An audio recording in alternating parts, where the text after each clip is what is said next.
Thank you, Mr. Chairman, for the introduction.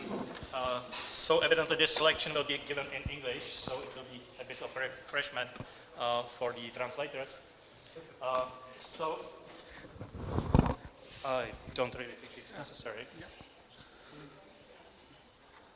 Okay, so my talk will be a bit more mathematical, so there will be a little bit of numerics about the simulations that we did concerning the stably stratified flows.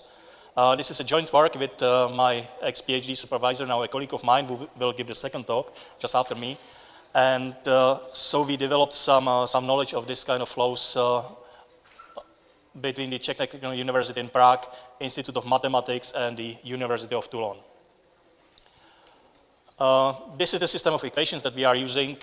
I think many people here are familiar with this. So this is a system of incompressible but inhomogeneous Navier-Stokes equations. So the density is variable, but the fluid itself is still divergence-free, so it obeys the constraint of zero divergence.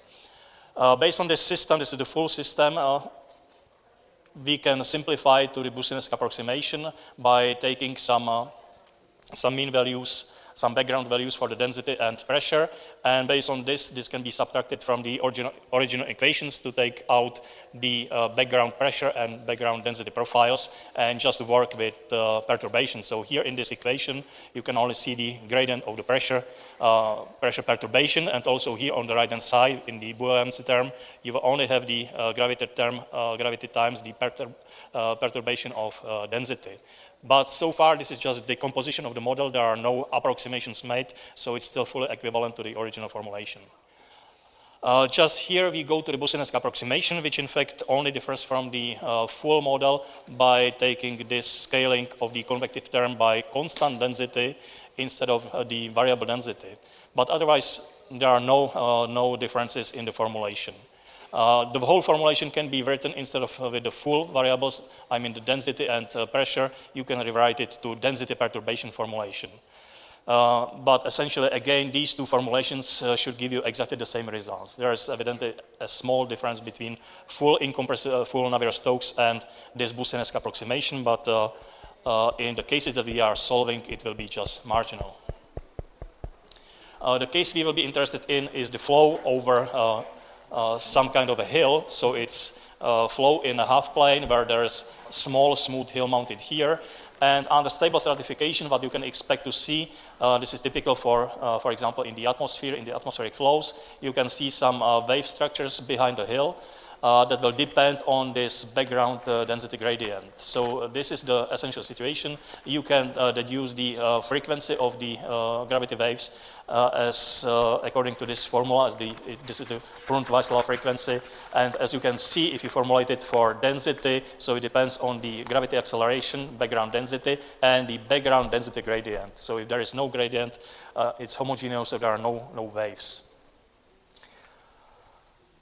For the numerical solver that I have used, it's in-house made code, nothing really commercial. So we have used the time marching method, so it means the steady solution is achieved for time going to infinity if you impose stationary boundary conditions.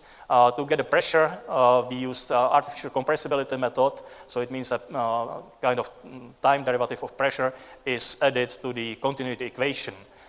Using this, we can enforce the divergence-free constraint in the whole domain. Then we use semi-discretization principle, so it means the method of lines. For discretization of the space derivatives, we use compact finite difference schemes, which are high-order methods suitable for this kind of wave phenomena. Then the resulting system of ordinary differential equations is solved using the Runge-Kutta time-stepping method. And in this case, we opted for the strong stability-preserving special class of Runge-Kutta schemes that doesn't introduce any further numerical oscillations into the numerical solution.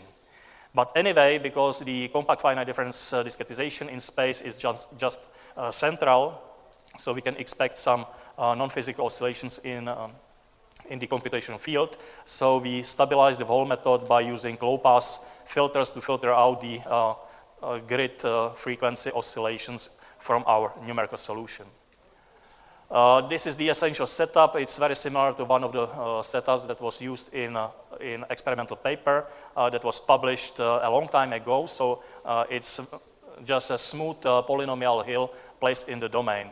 Otherwise, there are no surprises. Together with this, we have imposed linear vertical stratification for density. So the background density gradient gamma is being constant. All the parameters are set like for water flow, including the density and I think the viscosity as well. So it's almost exact copy of the experimental setup, but not absolutely exact, to keep the nice numbers. Then we performed some large series of numerical experiments for wide range of Reynolds numbers achieved by varying the velocity, and also by wide range of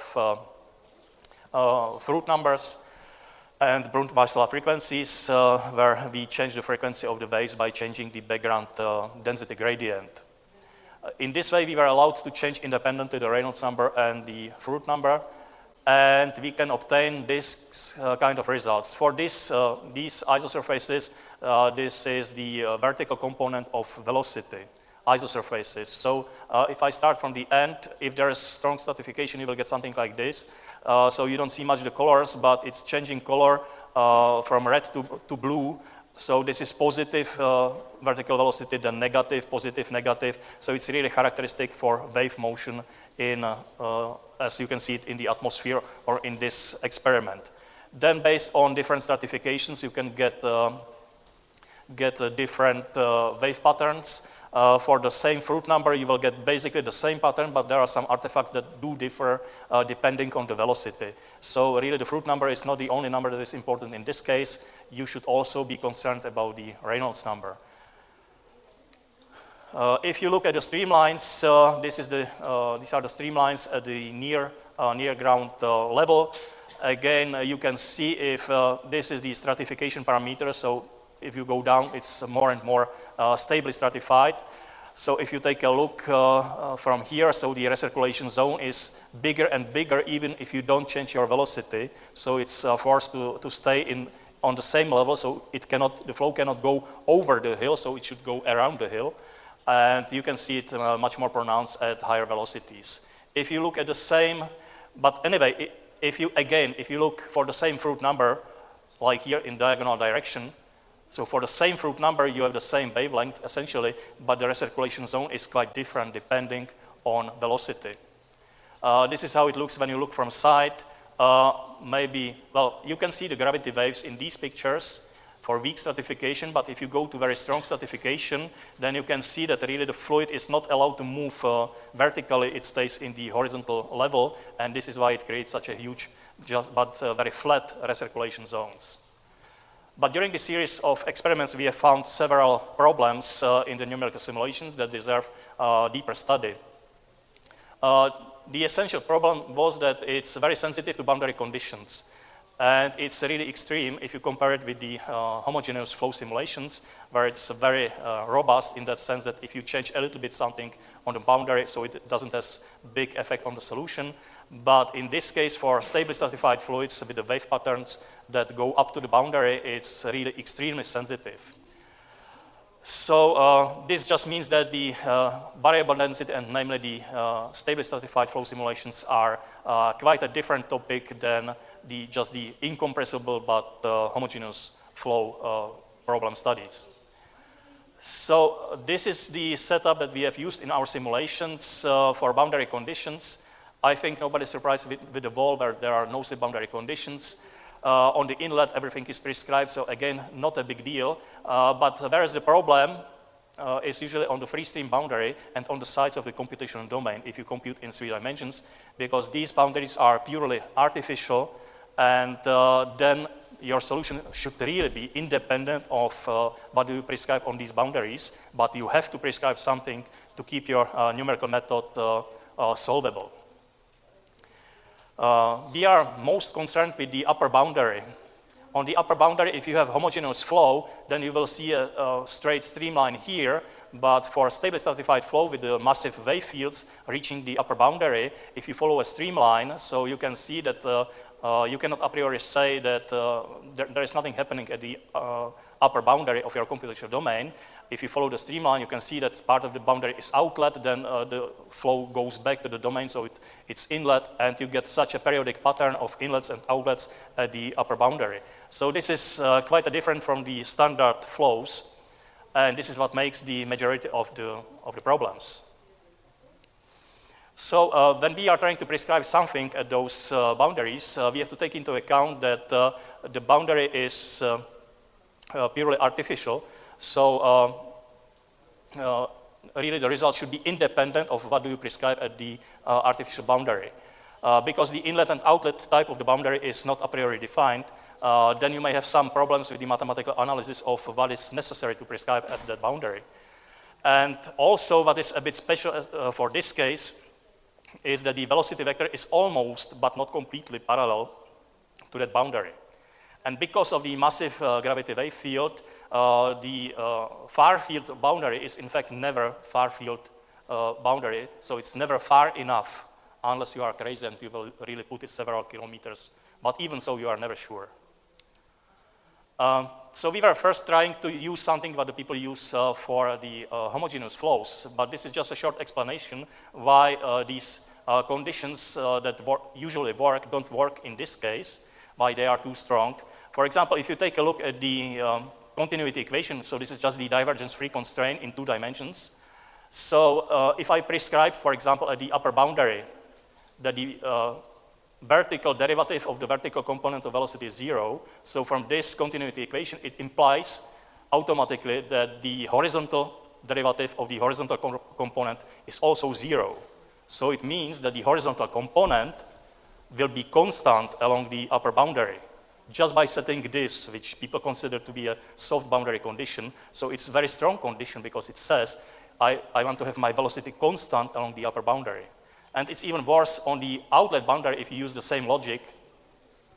If you say that this derivative is 0, then from the continuity equation you will get this. And because you have the no-slip condition on the wall, so you automatically say that the vertical component is 0 on the whole outlet boundary, which cannot be for the whole wave field. And it's also linked to the density profile. Again, if you prescribe your velocity profile at the inlet, then it has some consequences also for the density. So if W is equal 0 on the inlet, and U is non-zero, then the horizontal derivative of velocity must be equal 0. But so this is what you get from prescribing as a compatibility condition with your governing equation, but then you prescribe something more on the inlet because you have this, let's say, if you make it unsteady, you have transport equation for density, so you usually prescribe the density profile on the inlet, but then you will get this compatibility condition. So the conclusion from this is that the soft conditions are not soft at all. They will completely destroy the solution, and the velocity and density and pressure conditions are strongly coupled. To assess the effect of artificial boundary conditions, we did several tests. So we did three-dimensional calculation on a big domain, and so this is what I get for this vertical velocity. So this is the complete solution on the big domain, and if you truncate the solution just on the small box, you will get this. So now we will take this as a reference result, and we will try to do new simulation only on the red box with some artificial boundary condition and try to recover this kind of solution from the solution only on the red box to save some computational time and really to test the performance of what we want to have as the artificial boundary conditions. So if you take a basic look on what is happening inside of the domain, so here you can see again the wave pattern behind the hill. So this is again the vertical velocity contours in the central plane of symmetry cut. So here the velocity goes up, here it goes down, up and down, and up and down, and so on. And this is the calculation from the big domain. If you truncate the solution at certain level, this is the level of the red box, so this is what you want to get. And if you solve the problem on the smaller domain, and you will use what people usually use for the homogeneous flow, it means that the normal derivative of pressure is 0. So this is the result that you will get. This standard condition blocks completely the vertical motion across the upper boundary. Because at this stage, for this solved case, it's really decisive if it will be allowed, the flow will be allowed to move across the boundary. So by choosing this condition, you will get the solution easily. It converges nicely, but the solution is very different from what you expect to get in reality. So this is the same situation, just repeated in a three-dimensional view. So here you can see the position of the cut plane, and here you can see the streamlines and the contours of vertical component of velocity. So evidently this condition that is typically used, it's not good at all, and it should be replaced by something else. It not only has the effect on vertical velocity, but also the profiles and the contours of the horizontal velocity are also very different. So this is what you want to get. This is the reference solution truncated from the bigger domain, and this is what you will get if you impose this normal component of pressure gradient to be zero also on the lateral boundaries. So not only on the top, but also on the lateral boundaries, you have to prescribe something, and this is not a good idea.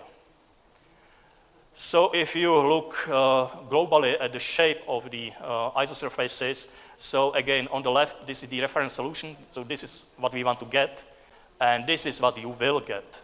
So again, you can see completely blocked vertical motion at the upper boundary because of that boundary condition. There are several people trying to impose something, but mainly there are such attempts for homogeneous flows. Very well known is the so-called do-nothing condition by Ranacher, Haywood, and Stefan Turek from '93. But in this case, they prescribe some kind of Dirichlet boundary condition where the pressure is prescribed based on the viscosity and the normal derivative of a normal component of velocity. But imagine the situation that you have almost inviscid flow, it's really convection dominated, so the viscosity is very small, so it would correspond to prescribing the pressure to be equal zero almost everywhere, which is typically a nonsense. So it doesn't really work, at least not for this case.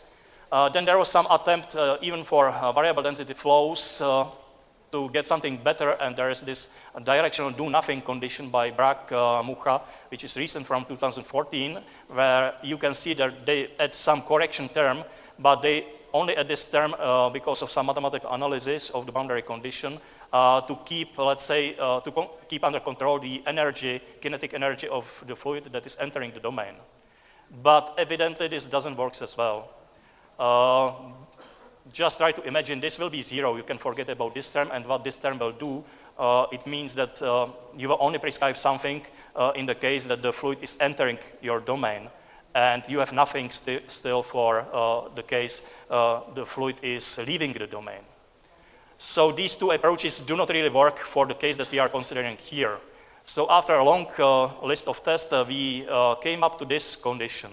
So we impose non-homogeneous Neumann condition on pressure according to this formula. I will try to give some physical explanation for this formula because it looks really strange, and there are many people who don't believe it, but we were not able to find any, let's say, mathematically pure justification for this condition, but from the numerical test it shows that it performs very well.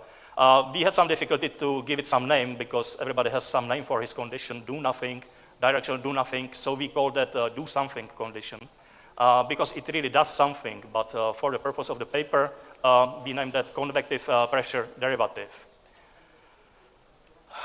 Because here you have pressure derivative, and this is the scaling of the convective term. If you take a look at the results, so this is the reference solution from the bigger domain. This is the Bronx solution that we will get from homogeneous Neumann condition on pressure. And this is what you get from our new non-homogeneous Neumann condition. So it works much better than the original homogeneous Neumann condition. And it works even better if, well, I don't know how this works, but let's move on. It works even better if you take a look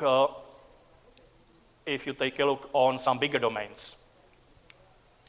If you look at because we impose the same condition, in fact, not just on the upper boundary, but on all boundaries. You don't have to change the condition, you can really impose it everywhere. And also on the lateral boundaries, where the original condition, the homogeneous Neumann, completely blocks the motion across the boundary, this one is free and it will allow the fluid to leave the domain and then to return. So it's much better. Also, if you compare the isosurfaces of vertical velocity, again, this is the reference solution, the wrong solution, and better solution. I'm not saying excellent solution, but it's much better if you compare these two than these two. And it doesn't cost anything more, just the implementation of the non-homogeneous Neumann condition for pressure. This is the just small picture of the vertical velocity. Again, the reference solution, the better solution, the wrong solution. So this convective pressure gradient, pressure derivative solution works very well. We repeated the tests for several sizes of the domain, so not just the original and truncated, but also extra extended. But even in that case, you can see the clear advantage of the new approach over the old one, where these are the contours when you use the homogeneous Neumann condition for pressure. So you can see that the contours are entering the upper boundary really orthogonally, which is the sign of satisfied homogeneous Neumann boundary condition for pressure, while here they are allowed to have some slope.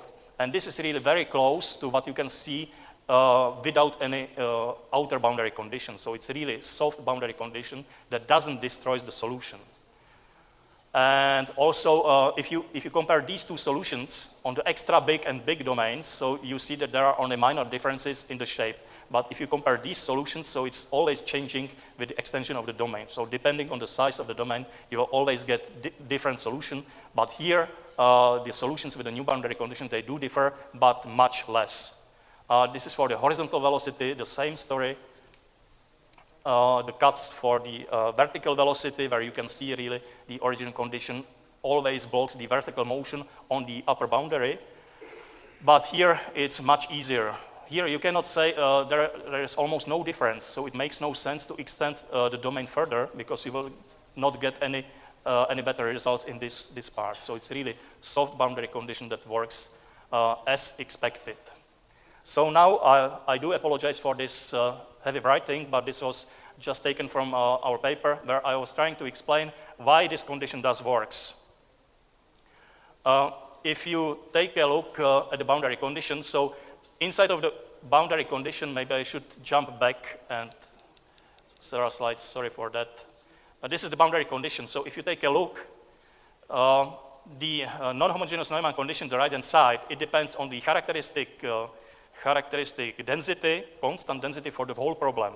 Then the local magnitude of velocity, which is pointwise different, and then the normal derivative of normal component of velocity. Derivative of normal component of velocity. And that's the most important part, the normal component of normal derivative of normal component of velocity. Because, for example, if you take a look at our problem and you focus on the upper boundary. So on the upper boundary, the normal component is W, and the normal derivative is the Z derivative, the vertical derivative. So this is it. So in fact, if you again try to think about the divergence-free constraint, the incompressibility, then this term, the WZ derivative that is so critical for our boundary condition, if it would be zero, so it means that on the boundary, there is satisfied two-dimensional divergence-free constraint on the tangential plane. So in this way, it looks like you check if the two-dimensional tangential divergence-free constraint is satisfied. If yes, then you have the standard homogeneous Neumann condition, and you can live with that. But if not, if this is not zero, it's equal to this, minus WZ derivative, then you will impose some pressure gradient across the boundary, which is proportional to this derivative. So really, if the flow is locally on the boundary, not two-dimensional, there is evidently some flow across the boundary, then you will impose some pressure gradient that is proportional to this imbalance in the two-dimensional continuity equation. And this is the miraculous term that makes our boundary condition to work so well. I am finishing. There are some more comments, maybe just this one. I've mentioned that we have used this boundary condition not just on the top boundary but also on the sides. You can use it on the exit as well, on the inlet as well, and on the wall. There is no problem with this because there is imposed this scaling with the local velocity. So when you are approaching the wall, this velocity is diminishing because of the no slip, and you will recover the standard homogeneous Neumann boundary condition for pressure. So everything fits very well together, and so far we didn't invent anything better. So this do something condition works best for us, and but if you have something better, I will be happy to use it. But so far we are quite happy with this one. So that's all. Thank you.